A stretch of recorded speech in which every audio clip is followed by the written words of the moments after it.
everyone. I am so happy you're joining me today. I wanted to share 5 different tools that I cannot live without when I'm doing stenciling. I love stenciling. I love all the different techniques that you can do with stenciling, and I find myself always reaching for the same tools over and over again when I'm doing my stenciling. And it's because these tools are things that I have tried out and I have really experimented with to try to make sure that these are the best things that I can possibly find to use with my stenciling projects and the things that work for me. Now, there's always going to be something that works better for you, but I wanted to share these just in case you were looking for some unique stencil tools that were going to help you in achieving some even better stenciling results. I wanted to share these with you so that you could have a chance to try them out for yourself. So, what tools do I like to use? Well, for starters, I like to have a surface, something that I can work on that's going to A, clean up easier, is going to be a good surface to hold my project down, and I cannot tell you how much I have enjoyed using the Wendy Vecchi Make Art Station. So this very lightweight tool is about a 12 by 12 inch surface. It is a metal surface, it's also magnetic. You get 4 magnets that are very strong that are going to hold your project down as you create. Now, the awesome part about this tool is that it cleans up very easily. If you've got paste or ink or anything on this surface, just take some warm soapy water after you're done and clean it all up. If you have some areas where the paste may have dried a little bit, just use a soft scraping tool. Sometimes I'll use my Stencil Pad, which I'll get into in just a minute, and I'll just scrape off any excess paste that might be sitting on top of the surface. But this is a great way to be able to get some really awesome stenciling results and be able to create very easily, clean up as a breeze, and I know my project is going to stay in place. What I love most about this Make Art Station is the fact that it is allowing me to let go of tape. I don't need as much tape as I used to. I used to use some light tack tape when I was doing stenciling to hold my project down, and there was always so much of it. And the sad part was that all that tape would end up in the trash can, because usually if I was using paste or something messy, you can't use that tape over again. So this tool has eliminated a lot of my needs for tape when I'm doing stenciling. I, of course, use tape for other things, but the other things that I usually use tape for are things that I can reuse the tape. So I'm reusing it more than I used to, and I'm wasting a lot less of it. So this is another really great feature, and something I find very important for me as I'm creating is the fact that I'm not wasting so much tape. All right, so how do you use this tool? I'm going to get into how to use this tool and also some of the tools that I also love to use and share those with you as I create something, just so that you can see everything in action and why I love using it. So let's get started. I have this background that I made. It was something I had in my stash, and I'm always trying to use up things that I have in my stash that I never ended up finishing. So I'm going to be using one of those today. Now, the other thing I need, of course, is a stencil. When you're doing stenciling, that's definitely something you need. So I'm going to be using this Simon Says Stamp Rose stencil. This is a gorgeous new stencil from Simon. It's got a very modern feel. It's a really beautiful rose bouquet. Now, I have already prepped the surface of this stencil with some PIXIE spray. This is another tool I have been really using lately, and it is something I find very invaluable to me. This is a low tack adhesive. So when you go ahead and spray the backside of this stencil with the PIXIE spray, it dries in just a minute, and you're left with this very light tack on the back of the stencil. That will allow you to lay your stencil wherever you want on your project, and it's going to stick to the paper a little bit. It's going to help make sure that the stencil is not going to move, and that's really important because you don't want any of your stenciling designs to shift. So I used the PIXIE spray to go ahead and add a little bit of adhesive to the back of the stencil. It does wear off after a few uses, so you'll want to go ahead and apply some more if you'd like to. And it also cleans off pretty easily with some soap and water. So I went outside and I sprayed my stencil ahead of time just because I didn't want the scent of the aerosols in the house. So I would recommend doing that outside, but you can also do it in a box. Now I can take those magnets that come with the Make Art Station, and I'm going to go ahead and just carefully put them on the corners of my stencil. And you can see here They're covering just some of the corners, and it's going to hold this all in place. Believe it or not, just these 4 magnets, and even less of them sometimes, will hold your project down and it's not going to move. Now, as I work, I may take one of the magnets off and put it elsewhere. I like to be able to maneuver them around as I'm working. So another tool, I should say, that I really find myself using a lot are these Viva Decor palette knives. I find having a few different types of palette knives, depending on the project that I am working on, is very important. So you'll notice that these 3 palette knives come in 3 different shapes and sizes. I often most use this more rectangular palette knife, but these are also great for more detailed and getting in some really tight corners and wanting to be able to be more precise.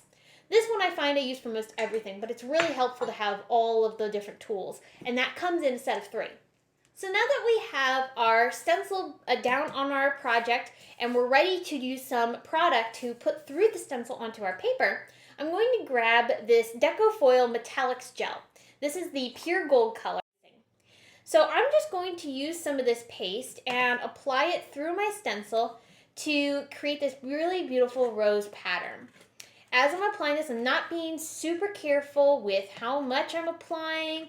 I'm not worried about making sure this is nice and smooth because I have another tool that I really want to share with you that solves this problem for me, and that is creating a surface that is really smooth with a paste. For years, that was always something that was so hard for me to achieve because when you're trying to do something with a palette knife, let me show you. This palette knife has applied some of this paste down, but you can see it's not quite smooth. It's got more of a texture to it, and it's not going to look as pretty once we take the stencil off. So one of the tools that has been recently released is this Stencil Pad from Therm. This is a nice flexible little palette knife that is large. It's going to scrape across your paper either vertically or horizontally, and it will cover the entire surface in one swipe. And that is the most awesome thing about this particular tool, is that you can get a super smooth coverage of this paste or whatever other paste you're using in one swipe. So I'm just swiping this palette knife over the paper, and I can do it a couple times if I want to, just to make sure I get everything perfect. I've got one little spot here that I missed with the palette knife, so I'm just going to try to fix it. And with just that swipe, it first off took off all the excess paste that we didn't need, so I can go ahead and scrape that back into the jar so I can save all that paste. But the great thing is that just made a super smooth finish on my project. So when I go ahead and remove this stencil very carefully, I'm left with this stunning and super smooth finish of paste. And it took no time at all to do that. If I had tried to do that with the palette knife, it would have taken me forever. It used to take me forever, and now with this stencil palette, I don't need to take forever to get a really awesome transfer of paste across my project. And I find that so helpful, and it saves me so much time. Now, of course, every time you've finished up with a project, especially when you're using paste, I totally recommend you clean your stencils right away. Don't set them aside and wait for them to kind of get all gunky and get the paste starting to dry, because it's going to make it so much harder to clean. If you put this in water with a little bit of soap, right away, this paste is going to come off like a breeze. It's going to be super easy to clean. Also, do the same thing with your tools. You don't want your tools to get all gunky, because as they get gunky, all that dried paste and such is going to make it harder for you to get nicer results with your stenciling. So I really recommend you and encourage you to clean your stencils and your tools after you're done using paste, especially paste. Inks are a little less necessary for cleaning right away, but the pastes are really important because they will dry fairly quickly. Okay, so now that all of our surfaces are clean, our stencils, our tools, everything's ready for the next project, I wanted to get into the last product that I wanted to share with you that will allow you to kind of extend the use of your stencils and your stenciling techniques beyond just paste and inks, and that is the Decor Foil Transfer Gel. What's unique about this gel is the fact that you can use this then with your foils to create some gorgeous foiled stencil designs. And this is really, really fun. So this paste is just like any paste. It's going to dry clear once you've used it with your stencils. So what you'll do is you'll take a stencil. I used this beautiful rose stencil again from Simon Says Stamp. and I applied the paste through the stencil onto this paper. This is just some plain white cardstock. Once this dried, this creates just a clear finish of that rose design. Might be hard to see on camera, but it is there and you'll see it in a minute. So what we are going to do once we have applied that paste, we're going to have, like I said, let it dry for a couple hours. And then what you're going to do is you're going to take a piece of foil. So I'm using some Decor foil here from Therm. And I'm going to apply this over top of my foil design, or my stencil design. In a piece of parchment paper, I've got a couple pieces of just some scrap white cardstock that's going to act as a shim. It's just going to help give a little bit more pressure inside my foiling laminator. I'm going to lay the paper with the foil shiny side, the silver side shiny down on top of that transfer gel design. And I'm going to lay that on top of the cardstock inside my sandwich of parchment paper.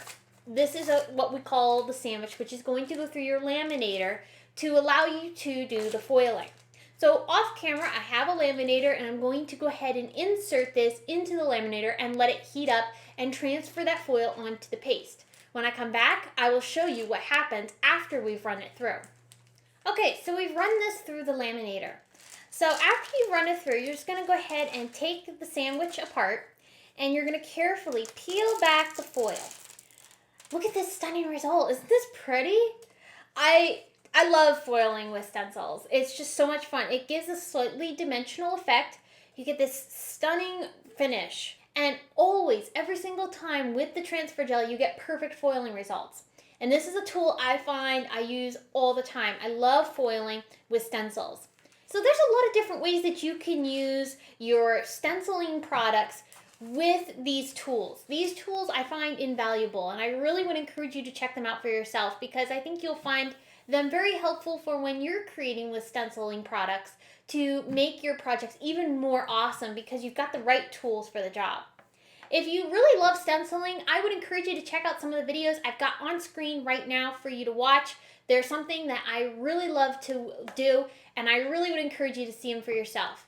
So check out those projects, and thanks for tuning in for this video.